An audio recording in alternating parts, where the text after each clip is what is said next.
안녕하세요. 혹시 얼어붙은 땅을 뚫고 솟아나는 새싹 본 적 있으세요? 이 작고 연약해 보이는 움직임 속에 사실은 우주의 거대한 원리가 숨어 있거든요. 오늘은 바로 그 성장과 견제의 역동적인 관계, 동양 철학의 핵심 원리인 목극토에 대해 한번 제대로 파고들어 보겠습니다. 네, 바로 이 모습이죠. 정말 작지만 강인한 생명력. 이 안에 숨겨진 거대한 원리는 과연 뭘까요? 이 질문에 대한 답을 지금부터 저와 함께 찾아가 보시죠. 자, 먼저 핵심 개념부터 딱 잡고 갈게요. 목극토. 한자 그대로 풀면 나무가 흙을 이긴다는 뜻인데요. 근데 여기서 이긴다, 즉 극이라는 말이 단순히 파괴나 갈등을 의미하는 게 아니에요. 오히려 성장을 위해서 안정성에 도전하는 아주 생산적이고 역동적인 견제를 의미합니다. 이게 오늘 이야기에서 정말 중요한 포인트예요. 자, 그럼 이 동양의 원리를 서양의 위대한 철학자들은 어떻게 봤을까요? 첫 번째 주자는 바로 프랑스 철학자 앙리 베르그송입니다.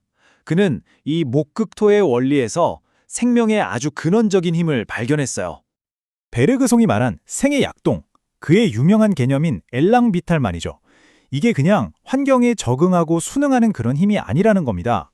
오히려 어떤 저항에 부딪혔을 때 그 장벽을 뚫고 나아가려고 할 때 가장 강렬하게 폭발하는 에너지, 생명을 한 차원 위로 도약시키는 엔진 같은 힘이라는 거죠. 이걸 그림으로 보면 훨씬 더 와닿으실 거예요. 베르그송의 관점에서 목은 바로 저 꿈틀대는 생명력, 엘랑비탈 그 자체입니다. 그리고 토는 이미 굳어져 버린 안정된 현실, 기존의 형태를 의미하죠.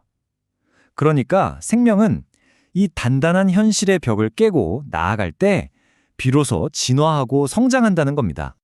자, 이제 완전히 다른 세계로 한번 점프해 볼게요. 철학의 세계에서 양자 물리학의 세계로요. 좀 뜬금없죠?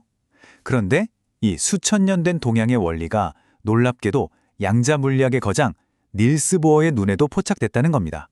과연 그는 여기서 무엇을 봤을까요? 정말 놀랍지 않나요? 보어는 목극토의 원리를 보면서 양자 세계의 현상을 떠올렸다고 해요. 서로 다른 입자들이 부딪히고 상호작용하면서 에너지의 분포가 싹 바뀌고 그 결과 완전히 새로운 상태가 나타나는 과정 말이에요. 그게 목극토랑 똑같다는 거죠. 보어의 관점은 이렇습니다. 목은 마치 엄청난 운동 에너지를 갖고 날아가는 활발한 입자 같은 거고요. 토는 그 입자를 받아내거나 저항하는 그물망 같은 안정적인 장인 셈이죠. 이 활발한 입자가 안정된 장에 영향을 주면서 전체 시스템의 에너지가 재분배되고 그 결과 새로운 균형과 질서가 탄생하는 겁니다. 이 복잡해 보이는 물리 현상을 4단계로 나눠보면 아주 명쾌해요.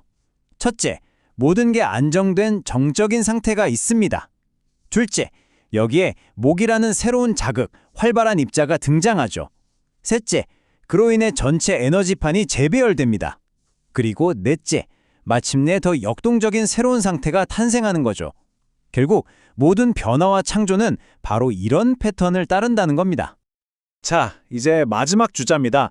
아마 가장 급진적이고 창의적인 관점일 텐데요. 프랑스 철학자 질 들레즈를 만나보시죠. 그는 이 목극토의 원리에서 기존 시스템의 규칙을 파괴하는 거의 혁명적인 힘을 받습니다. 들레즈의 용어가 조금 어렵게 느껴지실 수 있는데요. 그 의미는 정말 강력합니다. 도주선이라는 건 정해진 길을 벗어나려는 어떤 흐름이나 욕망을 뜻해요. 이 도주선이 기존의 안정된 시스템, 즉 영토를 뚫고 나가면서 완전히 새로운 관계망, 새로운 배치를 만들어낸다는 거죠. 마치 정해진 악보를 무시하고 즉흥 연주를 시작하는 재즈 연주자처럼요. 이 슬라이드 정말 재밌지 않나요? 들레즈에게 목인 기존 질서를 끊임없이 벗어나려는 도주선 혹은 욕망 기계입니다. 반면에 토는 이미 짜여진 규칙과 구조로 이루어진 안정된 영토고요. 마치 단단한 콘크리트 바닥, 즉 토를 뚫고 나오는 나무 뿌리, 목처럼 말이죠. 이 과정 자체가 바로 새로운 지도를 그려나가는 과정인 겁니다. 그렇다면 이 탈영토화가 가져오는 결과는 뭘까요? 한마디로 해방입니다. 낡고 경직된 질서가 해체되고요. 그 자리에 완전히 새로운 관계들이 자유롭게 생겨나죠. 그리고 무엇보다 중요한 건 그 낡은 구조 속에 억압되어 있던 엄청난 잠재력이 마침내 폭발하게 된다는 겁니다. 자, 보세요. 오늘 이야기의 모든 게 바로 이 표 하나에 담겨 있습니다. 베르그송, 보어, 들레즈, 철학, 물리학, 사회이론. 분야는 완전히 다르지만 결국 모두가 같은 이야기를 하고 있는 거예요. 성장하려는 힘, 목, 이 안정된 현실, 토에 부딪혀 일으키는 창조적인 파괴와 재탄생. 이것이 바로 수천 년 된 원리, 목극토가 가진 거대한 통찰입니다. 그렇다면 이 모든 추상적인 논의가 결국 우리에게 말해주는 건 뭘까요? 이제 이 거대한 원리를 우리 삶 속으로 한번 가져와 보겠습니다. 가장 중요한 핵심은 바로 이겁니다. 목극토는 단순한 갈등이나 싸움이 아니에요. 성장을 위해 반드시 필요한 생산적인 긴장이라는 거죠. 우리가 무언가를 밀어내고 극복하려고 애쓸 때, 바로 그때 비로소 더 강하고 활기찬 새로운 차원의 균형을 찾을 수 있다는 겁니다. 이 모든 것을 현암 선생님의 이 한마디가 참 아름답게 정리해 주는 것 같아요.